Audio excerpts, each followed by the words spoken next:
Bonjour à tous, je suis Arloucha Bourjac, coach et psychopraticienne en clarification et je suis ravie de vous retrouver ce jour pour vous présenter ma 5e vidéo qui s'intitule Subtilité à saisir du contexte apprenant. Voilà, pour rappel, ma dernière vidéo était à propos du contexte apprenant. Et j'ai décidé de préciser, de rentrer peut-être un peu plus dans les détails de ce fameux contexte apprenant pour pouvoir clarifier certaines subtilités. Alors pour rappel, vous trouverez en descriptif de cette vidéo le lien vers mon site internet qui vous permettra de découvrir de manière plus précise mon approche et mon accompagnement en clarification et toutes les modalités de ce travail que je propose. Alors, les subtilités à saisir du contexte apprenant. De ce que j'en ai saisi et de ce que j'aimerais vous partager, l'effort et l'inconfort que l'on peut vivre dans certaines situations au quotidien sont proportionnels au non-dit, à ce qui n'a pas été clarifié. Il faut savoir que l'effort et l'inconfort sont adaptatifs quand ce n'est pas clarifié. Voilà. On est tous d'accord pour dire qu'au quotidien, nous devons faire des efforts. Voilà, la marche demande par exemple un effort, voilà, mais cet effort est un effort qui est juste, qui est pertinent. Le fait de hâter le pas, de courir, peut se révéler utile pour attraper un bus, par exemple. Mais si au quotidien on marche trop vite, ça peut user. Ce n'est pas forcément utile ni pertinent, c'est une dépense d'énergie qui n'est pas saine et donc qui est adaptative. Ce qui est très intéressant de comprendre, c'est qu'en général, quand on a des choses qui ne sont pas clarifiées en nous, ça veut dire qu'elles n'ont pas été exprimées, qu'elles n'ont pas rejoint le courant en mouvement de la vie. Et donc, ces choses sont stockées en nous, sont bloquées, sont mises en stand-by. Et pour compenser ce manque d'activité, ce manque de mouvement, ce manque de cohérence, ce manque de lien, on va mettre en place, inconsciemment en général, une suractivité. Vous voyez, tout est proportionnel et cohérent dans le sens où ça vient compenser un manque de mouvement, un manque de vie. Voilà, tout ce qui est en vie est en mouvement. À partir du moment où les choses sont inertes en nous, c'est qu'elles ne sont pas en vie. Et pour se manifester, elles vont créer cette émotion, cette réaction. Vous savez, très souvent, quand on vit certaines choses, on se sent dépassé par les événements parce que ce sont des choses qui dorment en nous et qui ont besoin de s'exprimer. Et pour s'exprimer, toute cette authenticité profonde qui nous compose, tout cet être global en nous qui n'a pas pu s'exprimer dans certaines parties de nous, et bien cela va prendre vie sous la forme d'agitation. Et pourquoi sous la forme d'agitation? Parce que derrière l'agitation, derrière la réaction, il y a ce que j'appelle l'authenticité profonde, le moi en fait. Voilà. Les conséquences directes de cet effort et inconfort adaptatif, qui sont donc proportionnels au non-dit, à ce qui n'est pas clarifié, à ce qui n'est pas exprimé, vont donner un résultat médiocre et surtout de courte durée. Vous voyez, on est capable, je ne sais pas, de marcher en étant penché, mais il y a un moment où on va avoir mal, notre corps va nous signaler que ce n'est pas une posture qui est équilibrée, hein, au sens large. Et donc le fait de fonctionner comme ça, en étant identifié à ses réactions, en étant mené par ses réactions, sans avoir conscience que ces réactions sont juste le moi profond qui cherche à s'exprimer, mais vu qu'il est obstrué, qu'il est enfoui sous les non-dits, sous les blessures, eh bien cela ne permet pas, si vous voulez, de grandir là-dessus, parce que très souvent, les gens sont complètement identifiés dans les parties non clarifiées à leurs réactions. Et il y a vraiment cette notion de lutte et de non-cohésion avec ce qui cherche à s'exprimer. Je vais exprès lentement parce que c'est très subtil et pour vous donner une image, c'est important, pour illustrer ce que je viens de dire, c'est important de se placer en tant que conscience qui observe. Voilà, moi quand je me sens dépassée par un événement, par quelque chose qui ne se passe pas comme je veux, je nie pas le fait d'avoir des réactions, mais je me dissocie d'elles en me plaçant en tant que la conscience qui observe. Voilà. Et ça aide beaucoup parce que du coup, on n'est plus complètement identifié et guidé par nos pensées, nos réactions. C'est la conscience universelle, reliée au grand tout, qui justement observe les réactions qu'il y a en nous. Voilà. Et ces réactions qu'il y a en nous, on les sent, elles vivent, elles sont fortes, elles nous guident, mais c'est en fait tout simplement ce qui n'a pas pu être exprimé en général dans l'enfance, dans le passé, qui cherche à s'exprimer. Et ces réactions attendent de nous une observation posée, calme, sans jugement. Parce que ce qui fait que ces réactions se manifestent dans votre quotidien et reviennent, sous différentes formes, mais souvent, bon bah voilà, il y a les mêmes choses qui nous font difficulté, c'est parce qu'elles n'ont pas pu être écoutées, exprimées, entendues, non jugées jusqu'au bout de ce qu'elles avaient besoin. Et très souvent, elles peuvent être amenées dans le futur à revenir, mais ça sera de moins en moins fort, ou de moins en moins impactant, où vous allez de plus en plus réussir à vous placer dans cette conscience qui observe, sans juger, le déroulement des pensées, des émotions en vous. Voilà. D'ailleurs, c'est ce que je fais en clarification, c'est que je joue le rôle de l'autre qui accuse réception de ce que mon client me partage, en toute neutralité, accueil, bienveillance, non-jugement, et avec cette curiosité, grâce aux instructions que je donne en séance, pour ce que la personne s'apprête à me dire ou a besoin de dire mais n'ose pas. Voilà, ça c'est vraiment capital et ça permet, si vous voulez, d'apprendre de ce contexte apprenant et de toutes les subtilités qu'il nous fait vivre au quotidien. Ça va pour vous? Après, je dis souvent, on a aussi un corps physique, bien entendu, qui a ses limites. Donc on est tous d'accord pour dire qu'il y a des fois les, les choses, on les prend mieux que d'autres, qu'une succession d'inconforts amène à moins supporter l'inconfort qui va suivre. C'est logique, hein, dans tout effort que l'on va faire physiquement. On est tous d'accord pour dire qu'il y a une usure et il y a besoin d'un temps de repos. Voilà.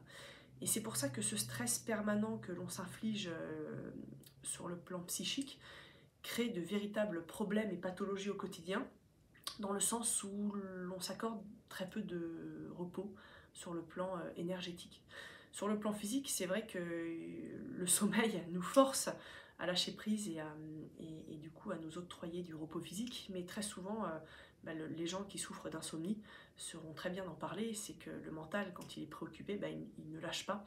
Et malheureusement pour ces personnes, seule la solution médicamenteuse permet de les assommer et qu'elles tombent dans le sommeil, mais ce n'est pas naturel.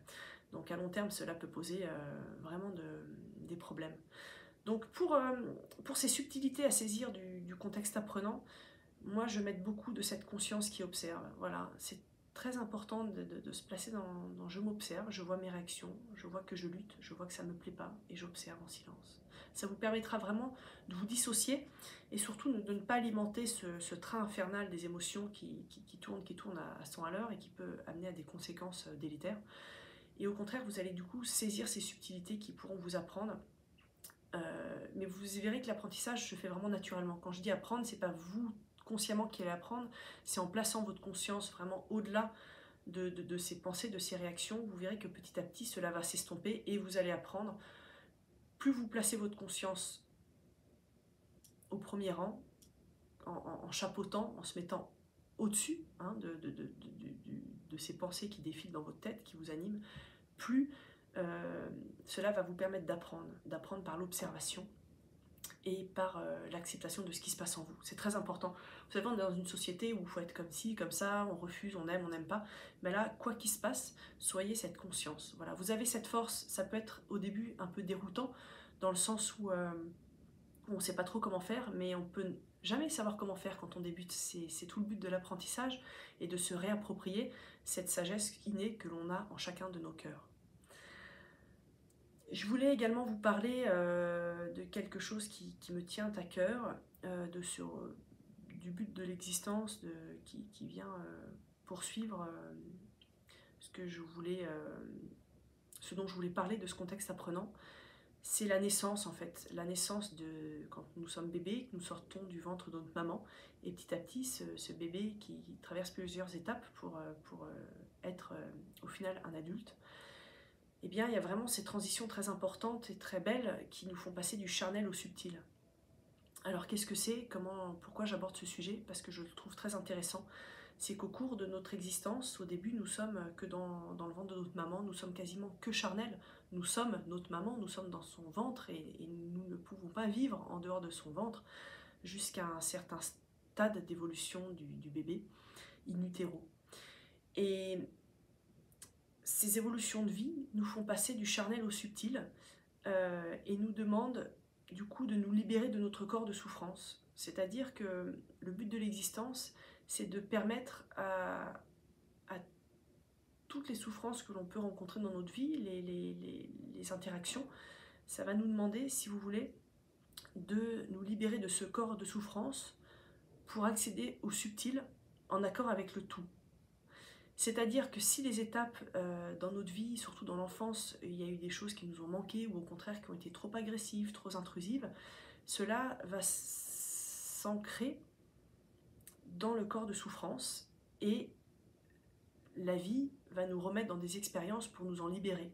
Vous voyez, dans ce contexte apprenant, la vie rentre dans nos failles, dans nos manquements, dans nos blessures. Cela nous fait réagir. Et grâce aux réactions, grâce à ce contexte de vie que l'on traverse, ça va nous permettre de libérer ce qui n'a pas pu être libéré lors de blessures que l'on aurait reçues enfant. Quand je dis blessure, c'est vraiment blessure au sens large. Je ne parle pas que des coups que certaines personnes peuvent recevoir physiquement, hein, bien entendu. Et pour cela ne peut se faire que par la manifestation de nos réactions associées. Vous voyez, il n'y a, si vous voulez, ça c'est très important, il n'y a que par nos réactions, nos émotions, notre non-acceptation, notre refus de ce qui se passe, que l'on peut grandir. C'est capital de comprendre ça parce que ça, en tout cas moi, ça m'a permis de comprendre que grâce à ce qui me dérange, je me libère de ce qui me dérange en fait. Voilà. Je reviens toujours à ce même exemple. Vous vous libérez de la sensation de soif en apportant une hydratation à votre corps, donc en apportant une bonne réponse. Et c'est grâce à cette sensation de soif que votre corps peut vivre et vaquer à ses occupations et être en bonne santé et être viable. Donc au niveau émotionnel, c'est exactement pareil.